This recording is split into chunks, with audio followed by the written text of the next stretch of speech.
अत्यंत धोकादायक अशा बांधकाम उद्योगात पोटाची खळगी भरण्यासाठी बांधकाम कामगार हे ऊन वारा पावसाची तमा न बाळगता स्वतःचा जीव धोक्यात घालून काम करतात। अशा कामगारांना कोणतीच सामाजिक सुरक्षा आणि कामगार कायद्यांचे संरक्षण नव्हते। अशातच कोल्हापूर येथे बांधकाम करताना एका कामगाराचा दुर्दैवी अपघात झाला।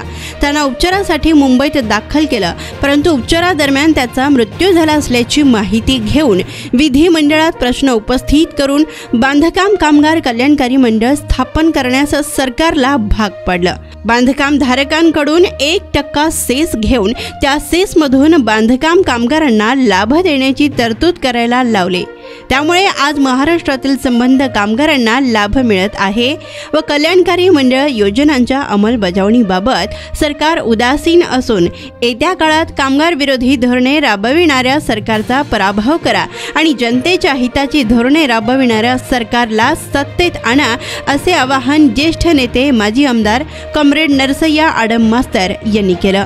तर शुक्रवार दिनांक 8 मार्च रोजी जागतिक महिला दिनाचे औचित्य साधत लालबावटा बांधकाम कामगार युनियनच्या वतीने बांधकाम कामगार कल्याणकारी मंडळाच्या मार्फत प्रत्येक नोंदीत कामगारांना 17 प्रकारच्या 30 नगांचे गृहोपयोगी वस्तूंचा संच देण्यात येते। त्या संचांचे वितरण कार्यक्रम माकपच्या माजी नगरसेविका कॉम्रेड कामिनी आडम यांच्या अध्यक्षतेखाली मोदी येथील मसिहा चौक येथे पार पडला।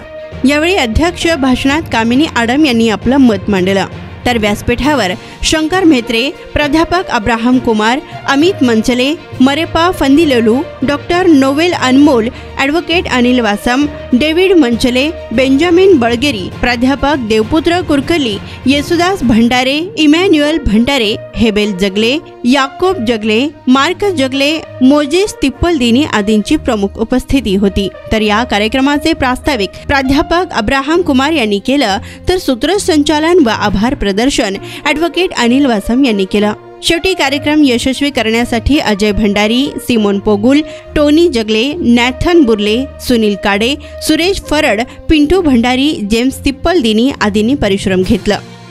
समान पगार मिळायला पाहिजे, पण मिळत नाही आणि ते आज मिनिमम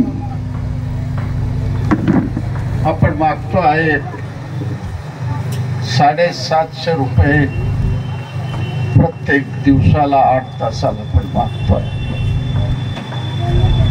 आपल्याला। तर याच्यामध्ये हे बांधकाम कामगार कल्याणकारी मंडळ स्थापन व्हायला केवळ आडम मास्तर जबाबदार आहे।